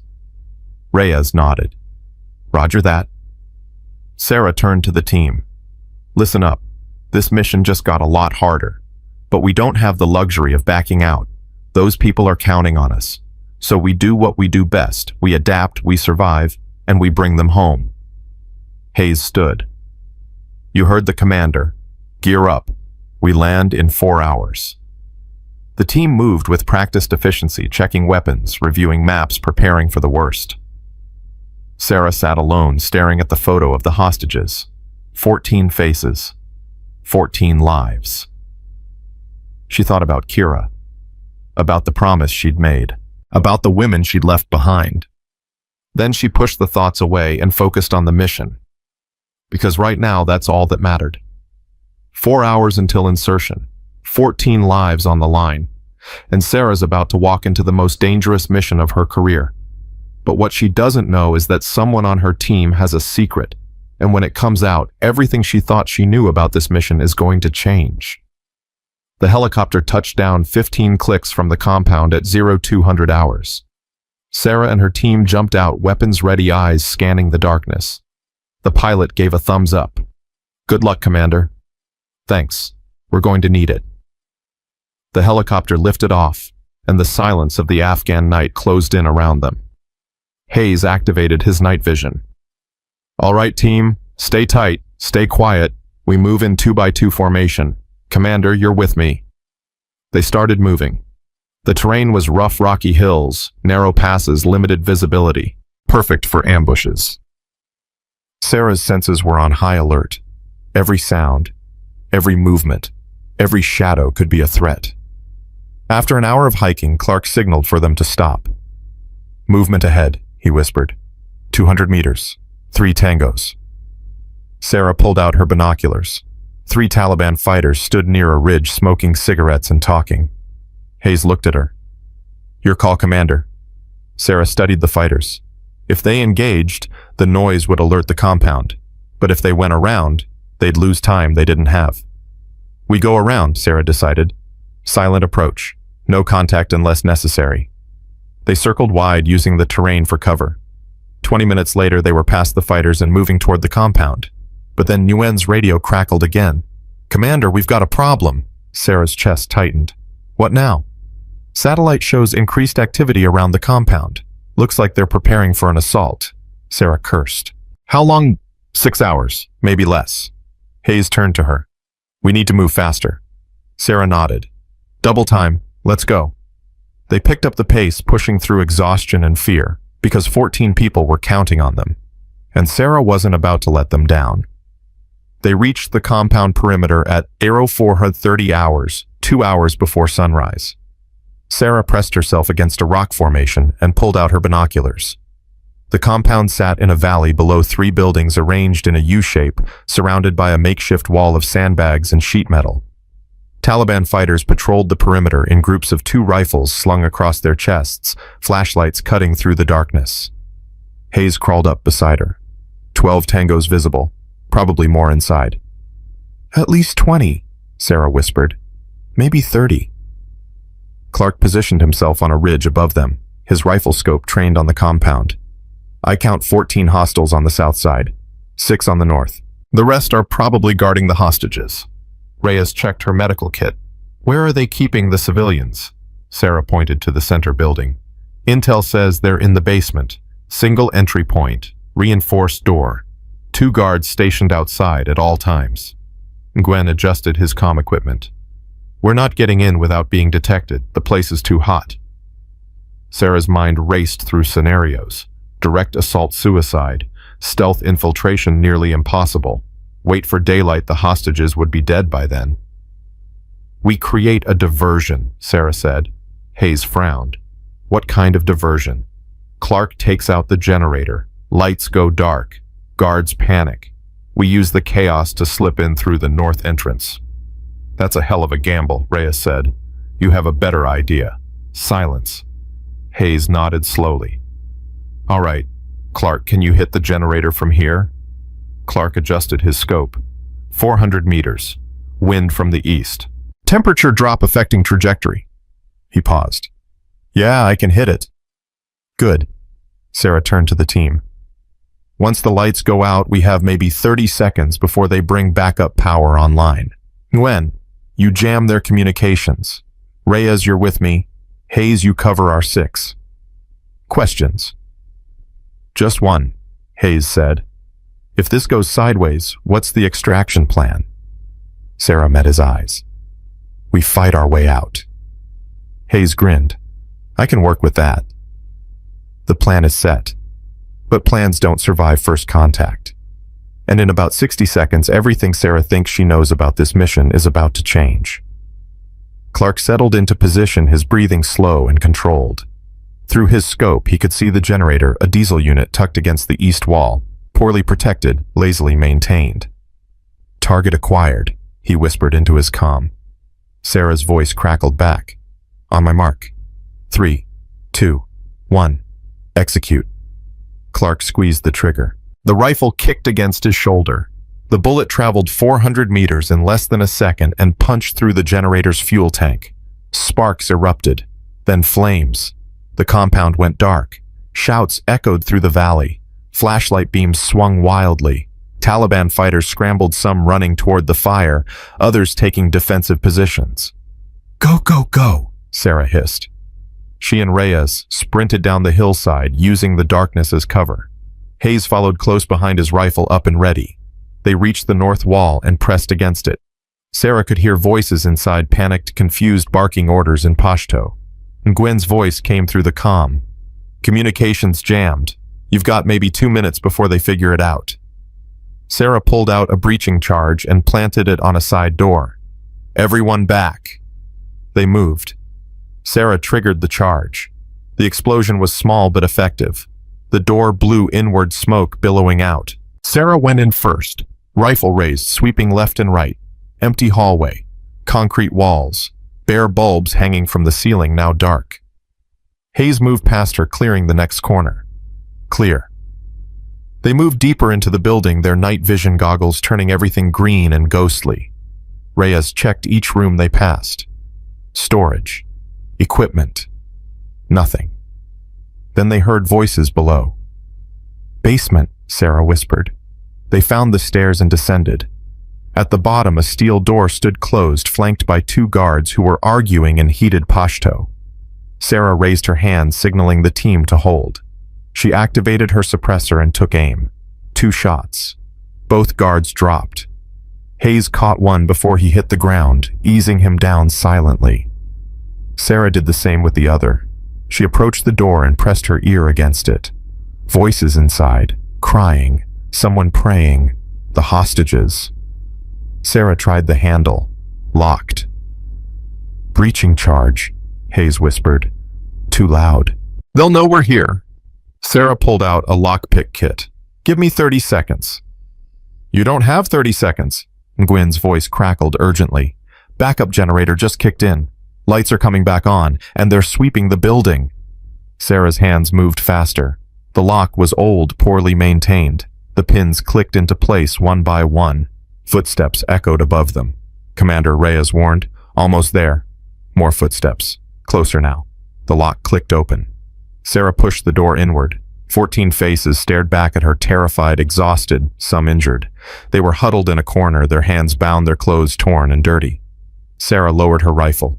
U.S. Navy, we're getting you out of here. For a moment, no one moved. Then a man in his 50s, with blood crusted on his forehead, started crying. Thank God, he whispered. Thank God. They found the hostages. But getting in was the easy part. Getting out. That's when the real hell begins. Sarah moved quickly into the room. Reyes checked for injuries. Hayes cut their restraints. We move in 60 seconds. Reyes knelt beside a woman with a gash on her arm. This needs stitches, but she can walk. Good enough. Sarah turned to the hostages. Listen carefully. We're leaving. Stay quiet. Stay close. Do exactly what we say. Understood? They nodded, their eyes wide with fear and hope. Hayes finished cutting the last restraint. We're ready, Commander. Sarah activated her comm. And Gwen's status? Not good. They've figured out someone's inside. 6 tangos heading toward the basement. ETA 60 seconds. Sarah cursed. Clark, we need an exit. Clark's voice was calm. East wall. 50 meters from your position. There's a gap in the sandbags. I can cover you, but you'll be exposed for about 10 seconds. That'll have to do. Sarah turned to the hostages. We're moving now. Stay low. Stay together. Don't stop for anything. She led them out of the room, Hayes taking point, Reyes covering the rear. They moved up the stairs. At the top, voices echoed from the hallway ahead. Sarah raised her fist. The group stopped. 3 Taliban fighters rounded the corner. Time slowed. Sarah fired first. 2 shots. Center mass. The first fighter dropped. Hayes took the second. Reyes the third. The gunfire echoed through the building like thunder. So much for stealth, Hayes muttered. Move, Sarah shouted. They ran. The hostages stumbled after them, some limping, others helping the injured. Bullets tore through the walls. Voices shouted. Alarms blared. Sarah led them through a storage room, kicked open a side door, and emerged into the courtyard. Flashlight beams swung toward them immediately. Contact! Hayes yelled, returning fire. Clark's rifle cracked from the ridge above. A Taliban fighter dropped. Then another. East wall, Sarah shouted. 50 meters. Go! The group ran. Bullets kicked up dirt around their feet. One hostage screamed as a round grazed her shoulder, but she kept moving. Sarah laid down, covering fire, her rifle barking in controlled bursts. Hayes did the same, his movements precise and lethal. They reached the gap in the wall. Through, Sarah shouted. The hostages scrambled through one by one. Reyes went first, pulling them to safety on the other side. Hayes followed. Sarah was last. She fired one more burst, then turned and dove through the gap. A bullet tore through her vest, slamming into her back plate. The impact drove the air from her lungs. She hit the ground hard. Commander, Reyes grabbed her arm and pulled her to cover. Sarah gasped, struggling to breathe. I'm okay. Keep moving. You're hit. I'm okay. Sarah forced herself to her feet. Her back burned, but nothing was broken. The plate had held. They ran into the darkness, Clark's rifle providing overwatch, the compound erupting in chaos behind them. They're out. They're alive. But the Taliban knows they're here now. And in 60 seconds, every fighter in a 10-mile radius is going to be hunting them. The real fight. It just started. They regrouped at the rally point 2 clicks from the compound. Sarah counted heads. 14 hostages, 4 operators. Everyone accounted for. Injuries? Sarah asked, still catching her breath. Reyes was already working. 3 gunshot wounds, non-fatal, 2 broken bones, multiple lacerations. Everyone can walk, but not for long. Hayes checked his ammo. We're down to 40%, maybe less. Gwen's face was grim. And they're mobilizing. I'm picking up chatter on every frequency. They're organizing a search party. 20 fighters, maybe more. Sarah pulled out her map and activated a small red light. Extraction point is 8 clicks north. Helicopter arrives at 0800, that's 3 hours from now. Can they make it? Hayes asked, looking at the hostages. Sarah studied their faces. Exhausted. Terrified. Some barely holding it together. They'll have to. One of the hostages, a young man, early 20s with dirt caked in his hair, stepped forward. Commander, I'm Daniel. I'm a translator. I speak Pashto. If you need... I need you to stay quiet and follow orders, Sarah said, not unkindly. That's how you stay alive. Daniel nodded, chastened. Sarah turned to her team. We split into 2 groups. Hayes, you take 7 hostages and move along the western ridge. Reyes, you're with him. Stay low, stay quiet. If you make contact, don't engage unless you have to. What about you? Hayes asked. I take the other 7 and move east. We'll draw their attention while you get the hostages to safety. Reyes's eyes widened. Commander, that's suicide. It's strategy. They're looking for 14 people moving together. We split up, we increase our odds. Or we both get killed. Sarah met her eyes. You have a better plan. Silence. Hayes stepped forward. Commander, with respect, you're injured. You should take the safer route.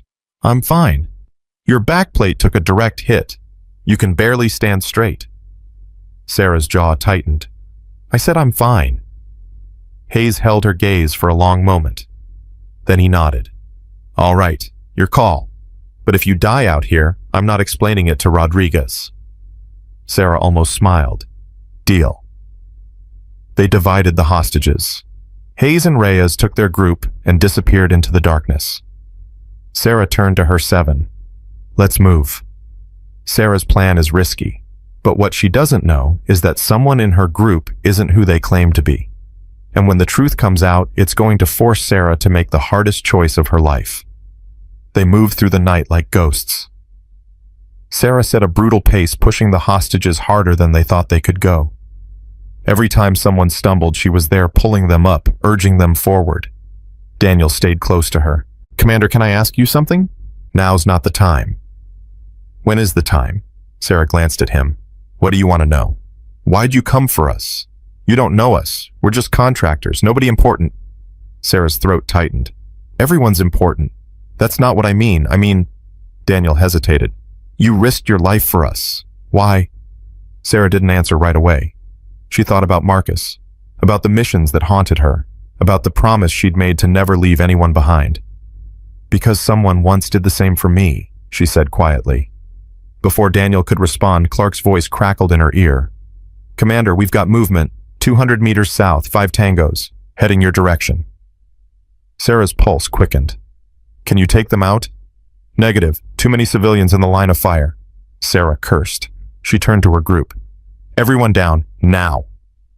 They dropped, pressing themselves into the rocky terrain. The Taliban fighters passed within 50 meters, their flashlights sweeping back and forth. Sarah held her breath, her finger on her trigger ready to fire if they were spotted. One of the hostages, a woman in her 40s with a bloody bandage on her leg, whimpered softly. Sarah shot her a look. The woman clamped her hand over her mouth, tears streaming down her face. The fighters kept moving. After what felt like an eternity, Clark's voice came back. You're clear. Keep moving. Sarah exhaled. Let's go, quietly. They continued north. Every step felt heavier. Sarah's back throbbed where the bullet had hit her vest. Her legs burned. Her lungs ached, but she didn't stop. An hour later, they reached a narrow canyon. Sarah checked her map. They were halfway to the extraction point. 5-minute break, she said. The hostages collapsed, gasping for air. Sarah leaned against a rock, trying to catch her breath. Daniel approached her. Commander, you're bleeding. Sarah looked down. Blood seeped through her shirt where the impact had torn her skin. It's nothing. Let me help. I said it's nothing. Sarah's voice was sharp. Daniel stepped back, hurt flashing across his face. Sarah closed her eyes. I'm sorry. I didn't mean to. It's okay, you're under a lot of stress. That's not an excuse. Daniel smiled faintly. No, but it's understandable. Sarah looked at him, really looked at him. He was young. Too young to be in a place like this. Too young to have seen what he'd seen. How long were you captive? She asked. 3 days. Felt like 3 years. Did they hurt you? Daniel's smile faded. Some. Not as bad as others. Sarah's jaw tightened. I'm sorry. Don't be. You got us out. That's all that matters.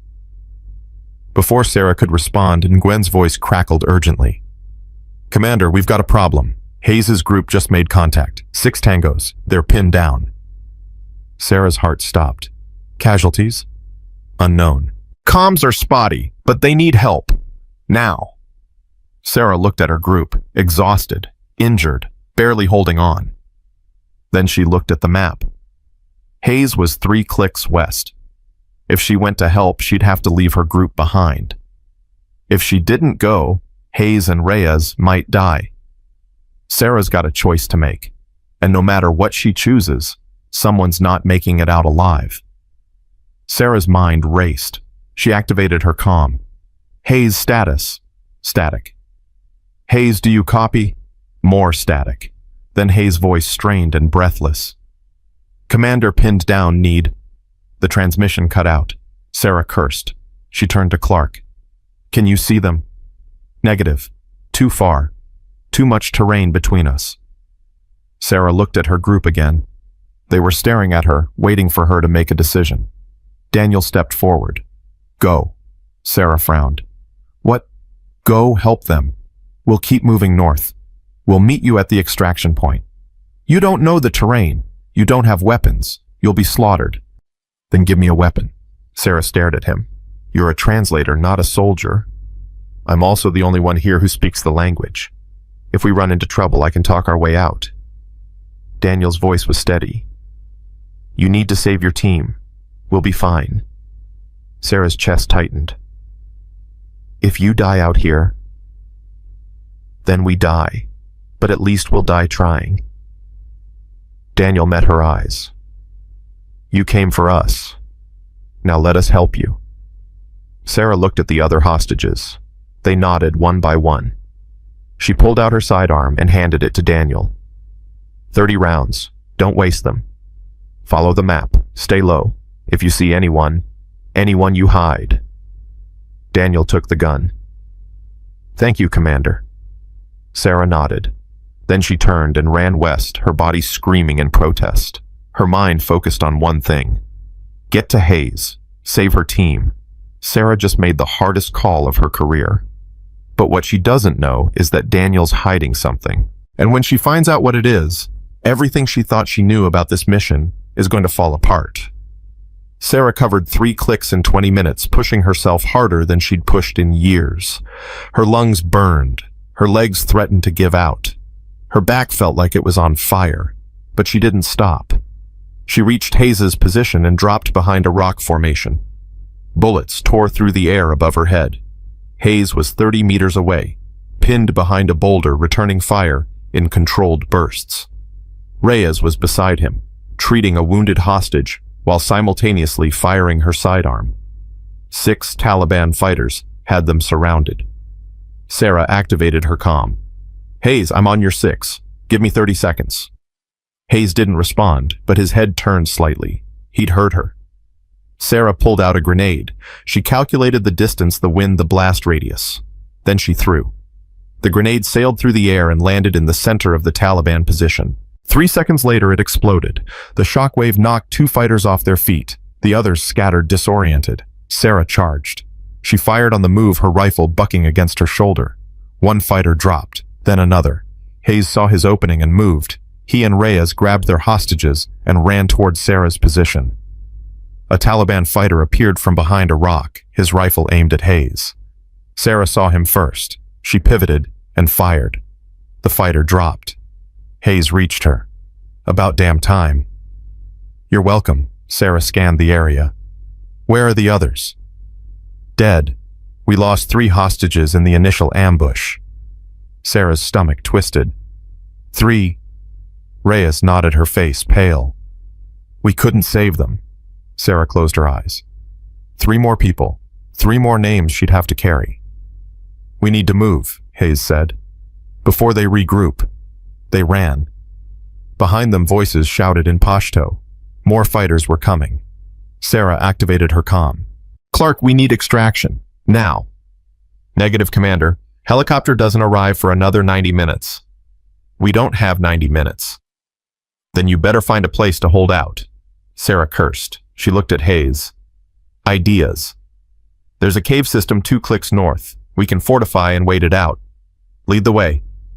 They move fast, the sound of pursuit growing louder behind them. They're running out of time, running out of ammo, running out of options.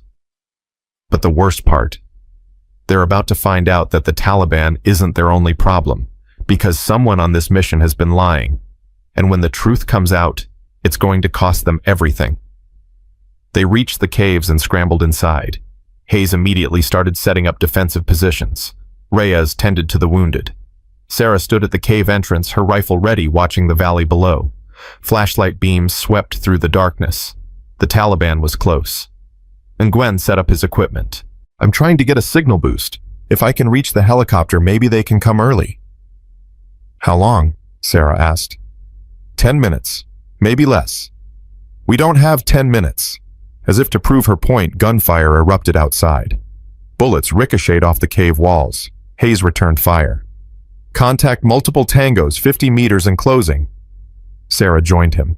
They fired in controlled bursts, trying to conserve ammo. Reyes pulled the hostages deeper into the cave. Stay down, stay quiet. The firefight intensified. More Taliban fighters appeared, flanking their position. Sarah's rifle clicked empty. She dropped the magazine and slammed in a new one. Her last one. We're running out of ammo, Hayes shouted. I know. A grenade landed near the cave entrance. Sarah saw it, dove, and kicked it back out. It exploded mid-air, the shockwaves slamming into her. She hit the ground hard, her ears ringing. Hayes pulled her up. You okay? Sarah nodded, even though she wasn't sure. Then Nguyen's voice cut through the chaos. Commander, I got through helicopter is inbound ETA 15 minutes. 15 minutes. Sarah looked at their dwindling ammo. We'll be dead in 5. Clark's voice crackled. Not if I have anything to say about it. From his position on the ridge, Clark opened fire. His rifle cracked rhythmically, each shot finding its target. Taliban fighters dropped one by one, but there were too many. For every one, Clark took down 2 more appeared. Sarah looked at Hayes. We need a miracle. Hayes met her eyes. Or a distraction. Sarah's stomach dropped. Don't. It's the only way. Hayes, get the hostages to the extraction point. I'll hold them off. That's a suicide mission. Hayes smiled, grim, determined. Then I better make it count. Before Sarah could stop him, Hayes grabbed his remaining grenades and charged out of the cave. Hayes, Sarah screamed. But he was gone. Hayes just sacrificed himself. But his sacrifice won't mean anything if Sarah can't get the hostages out. And with 10 minutes until extraction, she's about to face the fight of her life. Explosions rocked the valley. Hayes' grenades detonated one after another, scattering the Taliban fighters. Sarah heard his rifle firing. Then silence. Her chest tightened. Hayes, report. No response. Hayes. Nothing. Reyes grabbed Sarah's arm. Commander, we need to move. Now! Sarah's hands shook. She wanted to go after Hayes, wanted to pull him out, wanted to save him. But she couldn't. Not without losing everyone else. Move out! Sarah said, her voice hollow. They ran from the cave. Reyes leading the hostages, Sarah covering the rear. Behind them, the Taliban regrouped, their shouts echoing through the night. Sarah's comm crackled. Clark's voice tight with pain. Commander, I'm hit. Sarah's heart stopped. How bad? Bad enough. I can still shoot, but I can't move. Hold position. We're coming for you. Negative. Get the hostages out. That's an order. Clark, do it, Commander. Don't let Hayes' sacrifice be for nothing. Sarah's eyes burned. She wanted to scream, wanted to fight, wanted to save them both. but she couldn't. "Roger that," she whispered. She kept running.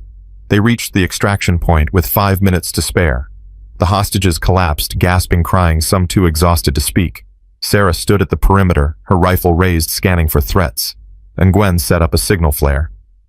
"Helicopter is 1 minute out." Reyes checked the hostages. "We're down to 11. 3 died in the ambush. Hayes is gone. Clark's wounded." Sarah's jaw clenched. "Clark's still alive." "For how long?" Sarah didn't answer. The sound of rotor blades filled the air. The helicopter appeared over the ridge, descending fast. "Let's go," Sarah shouted. "Everyone on board." The hostages scrambled toward the helicopter. Reyes helped them inside. Sarah stayed on the ground, providing cover. Taliban fighters appeared on the ridge. Bullets tore through the air. Sarah returned fire, her movements automatic, mechanical. The last hostage boarded.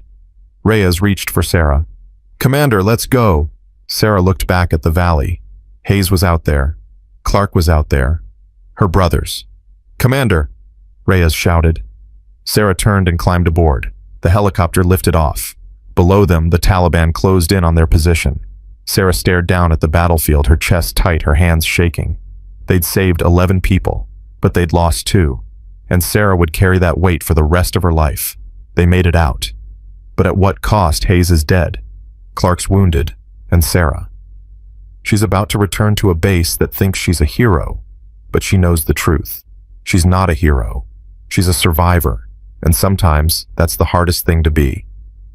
The helicopter touched down at Boardroom Air Base at 1300 hours. Medical personnel swarmed the landing zone before the rotors stopped spinning. They pulled the hostages out one by one, triaging injuries, shouting orders, moving with practiced efficiency. Sarah was the last one off. Her legs nearly gave out when her boots hit the tarmac. Reyes caught her arm. "Commander, you need medical attention." "I'm fine." "You're not fine. You took a direct hit to your back plate. You've been running on adrenaline for 12 hours and you're bleeding through your shirt." Sarah pulled her arm away. "Where's Clark?" Reyes's expression darkened. "They're sending a recovery team. But Commander, is he alive or not? We don't know." Sarah's jaw clenched. She started walking toward the operations center. "Commander, where are you going?" "To get Clark." Reyes grabbed her shoulder and spun her around. "You can barely stand. You're not going anywhere except medical. Get your hands off me." "No." Reyes's voice was hard. "Hayes died saving those people. You think he'd want you to throw your life away on a suicide mission?" Sarah's hands balled into fists. "Clark is still out there. And the recovery team will get him. That's their job. Your job is to survive." Reyes stepped closer, her voice softening. "Commander, you did everything you could. You saved 11 people, 11 lives that wouldn't exist without you. Don't dishonor Hayes' sacrifice by getting yourself killed." Sarah's vision blurred. She wanted to argue, wanted to fight, wanted to do anything except feel the crushing weight of failure pressing down on her chest. But Reyes was right. Sarah's legs buckled. Reyes caught her and lowered her to the ground. "Medic!" Reyes shouted. "I need a medic!" Everything went dark. Sarah collapsed. But when she wakes up, she's going to face something worse than any battlefield. She's going to face herself. And the question everyone's asking, was it worth it? Sarah woke up in a hospital bed 18 hours later. The room was white and sterile, with machines beeping softly beside her. Pain radiated through her back with every breath. Nguyen sat in a chair beside her bed, his head in his hands. Sarah's voice came out rough. "Hey!" Nguyen's head snapped up. Relief flooded his face. "Commander, thank God." "What happened?" "You passed out from exhaustion and blood loss. The docs patched you up. Bruised ribs, torn muscles, mild concussion. But you'll live." Nguyen paused. "How are you feeling?" Sarah tried to sit up and immediately regretted it. Pain shot through her spine. "Like I got hit by a truck." "That's about right." Nguyen handed her a cup of water. "The hostages are stable. Most of them anyway. 2 are in critical condition, but the docs think they'll make it." Sarah's throat tightened. "And Clark?" Nguyen's face fell. "Recovery team found him 3 hours ago." "Is he?" "He's alive. Barely. Took 2 rounds to the chest. Lost a lot of blood. They airlifted him to Germany for surgery. Gwen's voice cracked. But he's fighting Commander. He's still fighting. Sarah closed her eyes. And Hayes. Silence. Sarah opened her eyes. Gwen was staring at the floor. His body was recovered this morning, Gwen said quietly. 17 confirmed kills around his position. He held them off for 8 minutes. 8 minutes against 30 fighters. His voice broke. He died the way he lived. A damn hero. Sarah's chest felt like it was caving in. It should have been me. Don't say that. It's true. I'm the commander. You should have died alongside him. Then we'd all be dead. Those 11 hostages would be dead. Clark would be dead. Gwen leaned forward. Commander Hayes made a choice. He knew what he was doing, and he did it because he believed in the mission. Believed in you. Sarah's hands shook. I left him behind. You followed his orders. There's a difference. Not to me. Gwen didn't have an answer for that. Sarah's drowning in guilt, but guilt won't bring Hayes back, and it won't save Clark. The only thing that will, facing the people she left behind in San Diego, starting with the 6 women who trusted her. 2 days later, Sarah was cleared to fly. She boarded a transport plane back to San Diego, her body still aching, her mind still reeling. Reyes sat beside her. You ready for this? No. Good answer. Reyes handed her a folder. Hawthorne wants a full debrief when we land. The Pentagon's asking questions, so is the media. Sarah frowned. The media? Someone leaked the story. Navy SEAL commander rescues hostages in Afghanistan. It's all over the news. You're being called a hero. Sarah's stomach turned. I'm not a hero. Tell that to the 11 people who are alive because of you. Sarah opened the folder. Inside were photos of the hostages reuniting with their families. Tears, hugs, relief. And in the corner, a photo of Hayes, smiling, alive. Sarah closed the folder. I can't do this. Yes, you can. You don't understand. I can't face them. Can't face Rodriguez. Can't face... Sarah's voice broke. I can't face Kira. Reyes was quiet for a moment. Then don't face them as a hero. Face them as a human being who made impossible choices and did the best she could. And if that's not enough, then at least you tried. Sarah's about to land in San Diego, but the base isn't ready for what she's become. And when she walks through those gates, everything she built before she left, it's about to be tested like never before. The plane touched down at Naval Air Station North Island at 0800 hours. Sarah stepped off her duffel bag slung over her shoulder, her body screaming in protest with every step. Rodriguez was waiting on the tarmac. He didn't say anything. He just walked up to her, wrapped her in a bear hug, and held on tight. Sarah's defenses crumbled.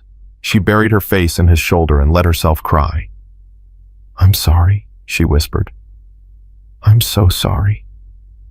Don't, Rodriguez said, his voice thick. Don't apologize for coming back alive.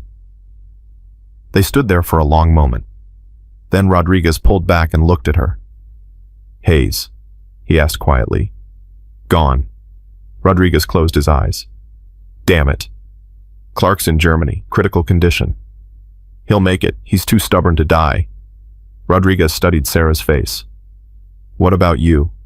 You okay? No. Didn't think so. Rodriguez picked up her bag. Come on. Let's get you home. They walked toward the parking lot in silence. Then Rodriguez said, Your trainees have been asking about you. Sarah's chest tightened. How much do they know? Enough to know you went on a mission, not enough to know what happened. Rodriguez glanced at her. Kira's been asking every day. She's worried about you. She shouldn't be. Too late for that. They reached Rodriguez's truck. Sarah climbed in every movement, sending fresh waves of pain through her body. Rodriguez started the engine. Hawthorne scheduled your debrief for 1400 hours. That gives you 6 hours to rest. I'm not resting. Sarah, I need to see them, the trainees. I need to... Sarah's voice cracked. I need to finish what I started. Rodriguez sighed. You're going to work yourself to death, you know that. Maybe, but at least I'll die doing something that matters. Sarah's about to face Kira, but Kira's not the same woman she left behind. And what she's about to say, it's going to force Sarah to confront the one truth she's been running from her entire life. Sarah walked into the training facility at 0900 hours. The 6 women were running drills, push-ups, sit-ups, sprints. They didn't see her at first. Mara was the one who noticed. She stopped mid-push-up and stared. "Commander." The others looked up. Kira froze. Sarah stepped forward. "At ease." They stood slowly, their eyes scanning her face, her bandaged hands, the way she moved like every step hurt. "You came back," Kira said, her voice barely above a whisper. "I promised I would." "But you..." Kira's eyes filled with tears. "We thought you were dead." "I'm not dead, just beat up." Sarah tried to smile, but it came out wrong. "How's training?" "Fine," Mara said quickly. "Lieutenant Voss has been great, but..." She hesitated. "It's not the same without you." Sarah's throat tightened. "I'm sorry I left." "Don't apologize," Kira said, stepping forward. "You saved lives. We saw the news. 11 people, that's..." Her voice broke. "That's incredible." Sarah shook her head. "I lost 3, and a good man died because of choices I made." The room went silent. "Commander," Kira started. His name was Lieutenant Commander Jackson Hayes. He had a wife, 2 kids, a whole life ahead of him. "And he's gone because I wasn't fast enough, wasn't smart enough, wasn't..." Sarah's voice cracked. "I failed him." Kira walked up to her. "You didn't fail anyone." "You don't know that." "Yes, I do." Kira's voice was fierce. "Because you came back. You could have stayed safe, could have let someone else handle it, but you didn't. You went into hell and brought people home. That's not failure. That's heroism." Sarah's eyes burned. "I don't feel like a hero." "Heroes never do." Kira reached out and took Sarah's hand. "But that doesn't make it any less true." Sarah looked at the 6 women standing before her. They were stronger than when she'd left, more confident, more capable. And they were looking at her like she was worth believing in. "I'm sorry I doubted you," Sarah said quietly. "Before I left, I thought I couldn't do this. Thought I wasn't ready to lead you. But I was wrong."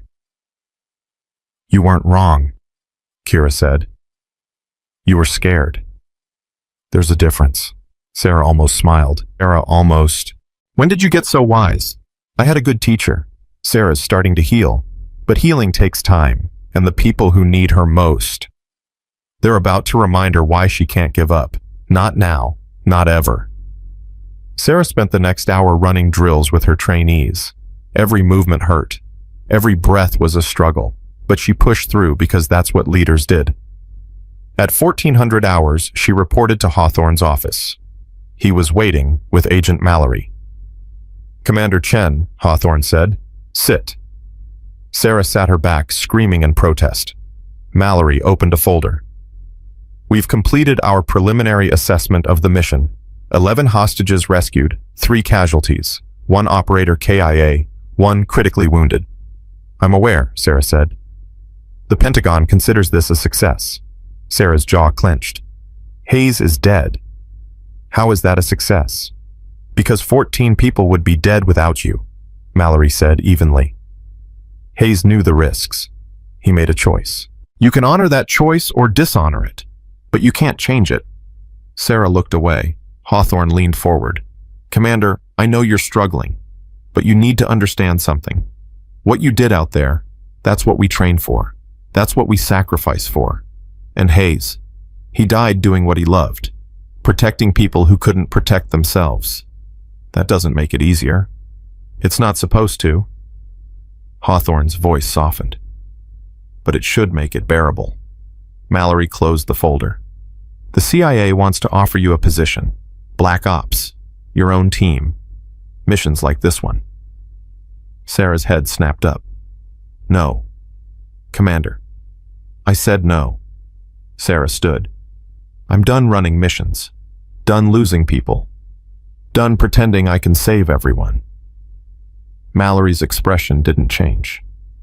"What will you do instead?" Sarah looked at Hawthorne. "I'm going to train the next generation. Make sure they're ready for what's out there. Make sure they don't make the same mistakes I did. Hawthorne studied her. You're sure? I've never been more sure of anything in my life. Mallory stood. If you change your mind, I won't. He nodded and left. Hawthorne walked to the window. You're making the right choice, Commander. Those women need you. This base needs you. Sarah's chest tightened. I hope I don't let them down. You won't, because you know what it costs to fail. And that knowledge, that's what makes you the right person for this job. Sarah's made her choice, but choices have consequences. And in 3 weeks, something's going to happen that will test everything she's learned. The question is, will she be ready? 3 weeks later, Sarah stood in front of her 6 trainees. They'd completed their Hell Week. All 6 had passed. Congratulations, Sarah said, her voice steady. You've proven you belong here, proven you have what it takes. But this is just the beginning. Kira stepped forward. Commander, can I ask you something? Go ahead. You told us once that fear doesn't make us weak, that it makes us human. But what do we do when the fear doesn't go away? Sarah looked at her, really looked at her, and saw herself 10 years ago. You learn to live with it, Sarah said quietly. You learn that courage isn't the absence of fear. It's moving forward despite it. You learn that some battles are fought in your head, not on the battlefield. And you learn that asking for help isn't weakness, it's survival. Kira's eyes shone. Thank you, Commander. Sarah nodded. Now get out of here. You've earned some rest. The women filed out. Kira was the last to leave. She paused at the door. Commander. Yeah.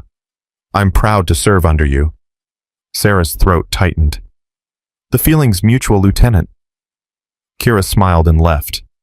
Sarah stood alone in the empty training facility. For the first time in months, she felt something she hadn't felt in a long time. Peace. Sarah's finally found peace. But peace doesn't last. Because in the shadows, something's brewing. And when it erupts, Sarah's going to have to make one final choice. The choice that defines everything. That night, Sarah sat in her quarters staring at Marcus's flag. She'd avoided looking at it since she got back. Couldn't bear to face the memories. But tonight she picked it up. I'm sorry, she whispered. I'm sorry I couldn't save Hayes. I'm sorry I keep losing people. I'm sorry I'm not the person you thought I was. She closed her eyes, tears streaming down her face. Then her phone buzzed. A text from Rodriguez. Clark's awake. Doctors say he'll make a full recovery. Sarah's breath caught. She read the message 3 times, her hands shaking. Clark was alive. She typed back, "Thank God." Rodriguez responded immediately. "He wants to talk to you, says he has something to tell you." Sarah frowned. What won't say? But he's insisting it's important. Sarah grabbed her jacket and headed for the door. Clark's alive. But what he's about to tell Sarah, it's going to change everything she thought she knew about the mission. And when she hears it, she'll realize the battle isn't over. It's just beginning. Sarah drove to the hospital and took the elevator to Clark's floor. A nurse directed her to his room. He was sitting up in bed, bandages wrapped around his chest, an IV in his arm. But he was smiling. "Commander," he said, his voice weak. "About time you showed up." Sarah pulled up a chair. "How are you feeling?" "Like I got shot twice, but I'll live." Clark's expression turned serious. "Commander, I need to tell you something. About the mission." Sarah's stomach tightened. "What about it?" "Hayes. His sacrifice. It wasn't random." Clark paused. "He knew exactly what he was doing. Before we deployed, he pulled me aside, told me if things went sideways, he'd be the one to hold the line, said it was his turn." Sarah frowned. "His turn?" "He lost his brother in Fallujah. Same situation. Brother sacrificed himself so Hayes could escape. Hayes never forgave himself. He carried that guilt for 15 years. Clark met her eyes. "He didn't die because of your choices, Commander. He died because he finally found a way to make peace with his past." Sarah's chest tightened. "Why didn't he tell me?" "Because he knew you'd try to stop him." Clark's voice softened. "He respected you, Commander. trusted you, and he wanted you to know that his death wasn't your fault. It was his choice, his redemption. Sarah's eyes burned. I don't know how to live with that. You live by honoring it, by being the leader he believed you were. Sarah wiped her face. Thank you, Clark. He nodded. Now get out of here. You've got trainees to train. Sarah stood. Then she paused at the door. Clark, yeah, don't ever scare me like that again. He grinned. No promises, Commander. Sarah's starting to understand. Hayes didn't die because she failed. He died because he chose to. And that choice, it's going to change how Sarah sees herself, how she leads, how she survives. 1 month later, Sarah stood on the parade grounds with her 6 trainees. They were graduating from the program, moving on to their next assignments. Captain Hawthorne stood at the podium. These 6 women represent the future of our Navy. They've proven themselves against impossible odds, and they've done it under the leadership of one of the finest officers I've ever had the honor of serving with. He turned to Sarah. Commander Chen, would you like to say a few words? Sarah stepped forward. Her hands were steady. Her voice was strong. When I started this program, I didn't think I could do it. I was broken, lost, running from a past I couldn't escape. But these 6 women reminded me of something I'd forgotten. She looked at Kira. They reminded me that strength isn't about never falling.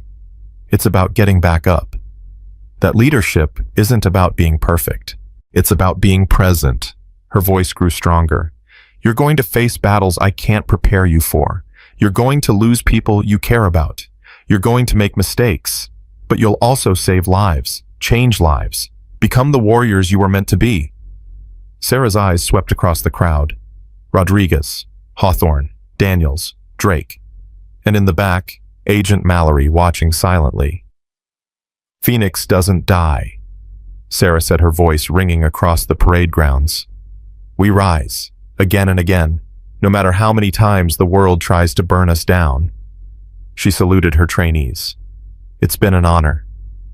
They saluted back, tears streaming down their faces. Sarah's journey is ending, but her story, it's just beginning.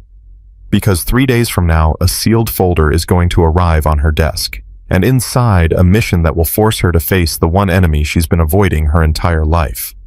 Herself.